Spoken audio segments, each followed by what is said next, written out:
Ladies and gentlemen of the Action Army, what is going on? And welcome to another episode of Answers for Athletes. In today's video, we have a question from eCropUZ4PW, who says, how many sets per muscle group do your athletes do per week typically?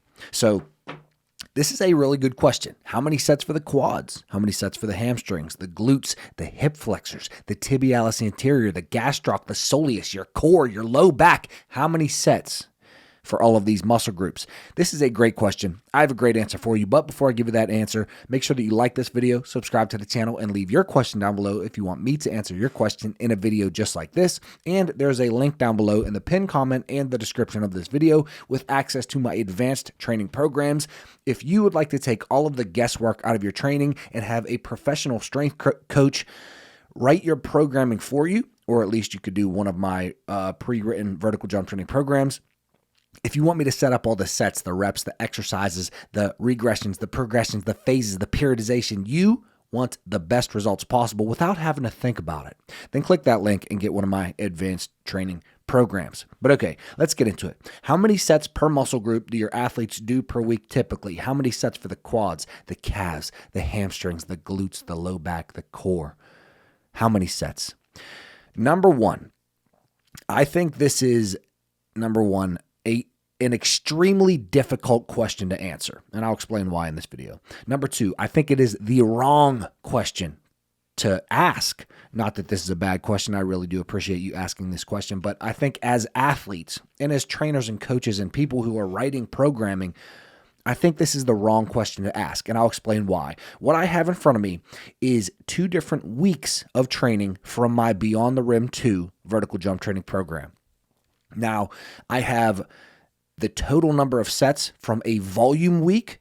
It's just a random volume week in Beyond the Rim 2. And I have the total number of sets from a random back-off week in Beyond the Rim 2. So number one, I'm going to explain to you why makes everything super difficult, why this is the wrong question to ask, and what the difference is between the total number of sets in a volume week versus a back-off week. So here we go.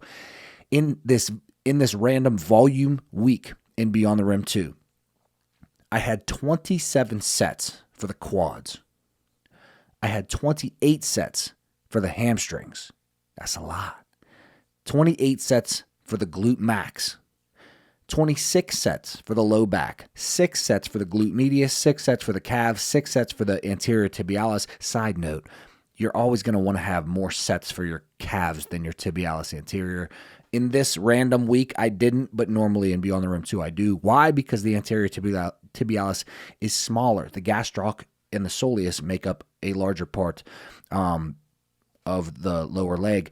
So, side note, you do want more sets for the calves than the tibialis anterior. If you did 0 sets for the tibialis anterior, I wouldn't be mad at you. 22 sets for the core. What in the hell are we doing? 22 sets for the core? This is part of the reason why this is the wrong question to ask. 6 sets for the hip flexor, totaling 155 sets in this volume week of Beyond the Rim 2.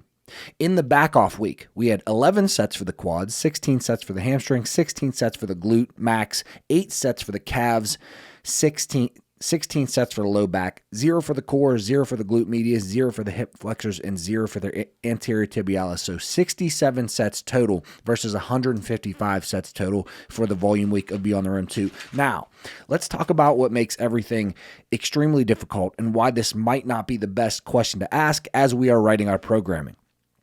Number one.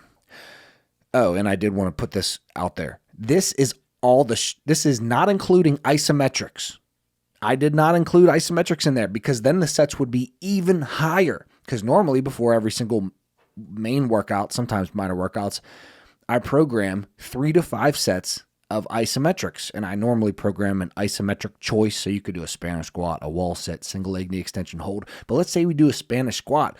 That would be 3 to 5 extra sets on our main workout days or 6 days a week, depending on what phase we are in.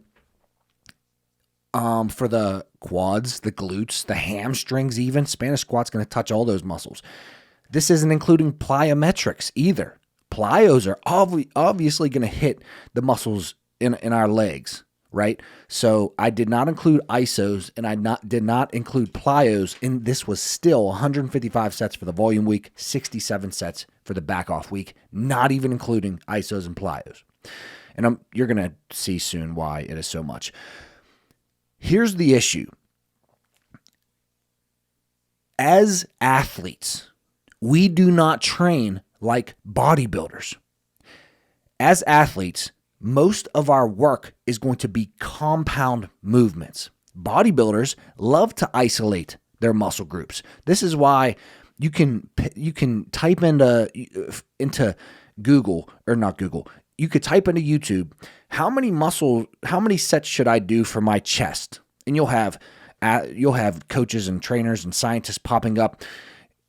18 sets is the optimal number of sets for you to grow your chest. And then other science guys will be like, you actually only need 6 to 12 effective sets. Like, it's easy for bodybuilders because they isolate their muscle groups. They're doing isolation exercises. Yes, they still do squats, they still do RDLs, they still do a lot of compound movements, but they are much more likely to isolate muscle groups than athletes. So like a squat, I could have definitely put squats as a quad dominant exercise. But the reason why I had 27 sets for squats, 28 for hamstrings, 28 for glutes is because I placed all of those sets of squats in these categories, because a squat is going to touch on your quads, your hamstrings, your glutes. I had a rear foot elevated split squat. When I say rear foot elevated split squat, which muscle group do you feel like rear foot elevated split squat hits the most? Some people might say quads. Some people might say glutes. Some people might say, well, it really touches the hamstrings a lot too. Here's a little story. I always thought to myself that rear foot elevated would likely hit my quads the most. Then I went to do a video on my main channel, and I kept messing up this line that I wanted to say. And I had 100-pound dumbbells, and I was using my left leg because that's my stronger leg. So I was trying to recite this line for my main channel video as I did a set of 5 rear foot elevated split squat with the 100-pound dumbbells. Well, I messed up the line like 6 or 7 times. So I ended up doing like 6 or 7 sets of 5 reps as I tried to get this line right with 100-pound dumbbells. Guess what was most sore? My left ass cheek was sore beyond measure. I could not believe it. Like, my quads were good. My left glute was unbelievably sore. Imagine just walking around and you have just a sore left butt cheek. Have you ever had that? Probably not. Me neither, until that happened. So that is the reason why it becomes so difficult. Like, how many sets per muscle group? What about RDLs? Are we going to put that in the hamstring category? Are we going to put it in the low back category? Are we going to split it between anterior chain and posterior chain? Because that would make it a little bit easier. Posterior chain. How many sets for the post chain versus how many sets for the anterior chain? Let me keep rapping. So 27 sets for the quads. This is another reason why we can't go by sets. On my Friday workout in that volume phase, I had 10 sets of 3 reps of squats. So that seems like it's 10 sets of squats. It is 10 sets of squats for that muscle group. We could say quads, hamstrings, and glutes, but it's 10 sets. But what if I did 4 sets of 10? Then it's only 4 sets, but we actually did more reps. It's 40 reps with 4 sets of 10 versus 30 reps with 10 sets of 3. So this is why how many sets per muscle group works really well for bodybuilders, but it's a little bit more tricky as athletes. I did 22 sets for my core. Well, 16 of those sets were just they were circuit core workouts, and it was just 30 seconds of Russian twists or 30 seconds of dead bugs or whatever I had. I can't remember. But 16 of those sets were just 30-second sets. So 22 sets for core seems like, oh my God, what in the hell are you doing? But actually, like the core workouts, they're like 5-minute workouts. So it's really not that serious. Like we're just touching our core, but 22 sets seems like we're beating the shit out of our core. Wow, I don't know what that noise was, but I'm going to keep going. Quality reps. What am I talking about? Oh, quality reps are probably a better way to look at it than sets. So how many sets per muscle group versus how many reps, how many quality reps per muscle group. Quality reps will be a way better indicator of volume than sets, but it's still not foolproof. A good example would be, let's touch on the plyos sort of thing.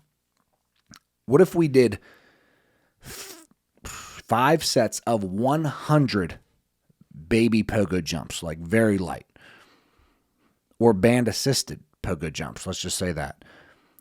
Now, let's say regular pogo jumps. Baby pogo jumps, 5 sets of 100. That's 500 baby pogo jumps. Then let's say we did pogo jumps as high as possible, and I said do 5 sets of 10. That's 50 reps. So 500 reps versus 50 reps. You see why all this becomes so complicated? So as I was making this video, I was thinking to myself, sets definitely isn't the right question to ask. Reps is a better question to ask as far as how much total volume per week you want, but it's still not foolproof. It's still not the best question to ask. So obviously it's going to depend on the athlete. It's going to depend on the focus of that workout, but I did write down a few principles to follow just to understand how much volume to program for yourself or your athletes per week. So how much work in a week? Here's a few principles to follow. Number 1, always start with the least amount of stress on the body and then gradually ramp it up, especially for beginners, especially if you've taken some time off, especially if you've had an injury. Always start with the least amount of stress on the body. Get a suntan, not a sunburn. You need a little bit. You need a little bit of sun to get a tan. You need a little bit of progressive overload to get some gains. Don't go and throw everything at yourself in the kitchen sink. Just do a little bit, enough to stimulate adaptation, and then allow yourself to adapt and recover. So, beginners, injury, taking some time off, got fat like me and was a bozo for all of December, holidays, etc., other excuses, go ahead and start with low amounts of stress and then gradually ramp up 5 to 10% per week. And this is 5 to 10% per week in volume. It could be in intensity. It could be in minutes that you actually play your sport. 5 to 10% per week. Start with low stress, gradually ramp up. Principle number 2, if you want to stress the body more, then do more volume.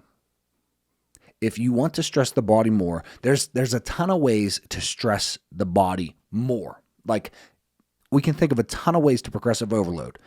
You could progressive overload by adding more weight, by adding more sets, by adding more reps, by adding more exercises, by reducing the rest time in between, by reducing the time that it takes to complete that full workout. I guess that would be reducing the time.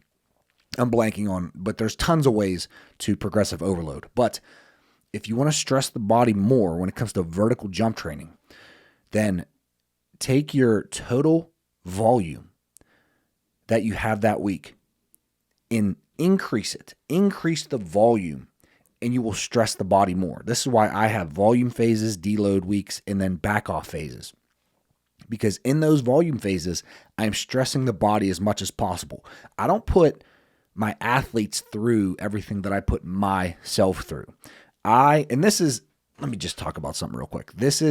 I'm such an all or nothing person that, like, when I'm in a back off phase, I back off for upper body as well. I back off for cardio. When I'm in a volume phase, I feel like sometimes I do too much because I'm like, well, I'm in a volume phase. I'm not going to jump higher anyways. So if I'm crushing my lower body, I need to crush my upper body as well, which I do think you should do. Volume upper when you volume lower. Volume cardio when you volume lower. But then in between commercials, I'm getting extra work that I can. Movement snacks, I'm getting extra work that I can. If I want to throw a bunch of basketball in, I get it in my volume phase. But then at my back off phase, I'm very weird about like, I'm not hooping during my back off phase. This is me as a 33-year-old athlete with no career. If you have a career in basketball, obviously you need to hoop. So principle number 1, lower stress on the body, gradually ramp it up 5 to 10% per week. Number 2, if you want to stress the body more, add more volume. Principle number 3, if you want to stress the body less and jump higher, if you want to back off, then do less volume. So in these back off phases, less volume, keep the intensity high. 100% intensity, max jumps, max squats. You could go for strength and power, but like every hit it really hard, but lower volume, right? And then principle number 4 is if your anterior chain is lacking, do more anterior chain work. If your posterior chain is lacking, do more posterior chain work. And then principle number 5 would be if you're going to do mixed training, which is a good idea for a lot of people. Do a warm-up first, then do your speed, then your power, and then your strength, and then your hypertrophy, right? So work your way up from the bottom of the curve to the top of the curve. Essentially, do the most fatiguing things last, whatever that might be, in your workouts. I know I'm forgetting some stuff, but I'm going to rely on all of you to help me. How do you decide how much volume you are going to do in any given week? For me, it depends on the athlete, depends on the focus of that workout, and then it depends on what phase of the programming we are in. Do we want to crush with volume? Do we want to back off and jump really high? Do they have an event coming up? A track meet, a basketball game, a volleyball match, etc. But yeah, that's what I have for you. Leave your question down below if you want me to answer your question in a video just like this. Like this video, subscribe to the channel, and get my advanced training programs link below in the description and the pinned comment of this video. If you want me to do all your sets, your reps, your exercises, your phases, your periodization, everything for you, if you want to take all the guesswork out of it, get one of those programs. We got Beyond the Rim 1, 2, and 3.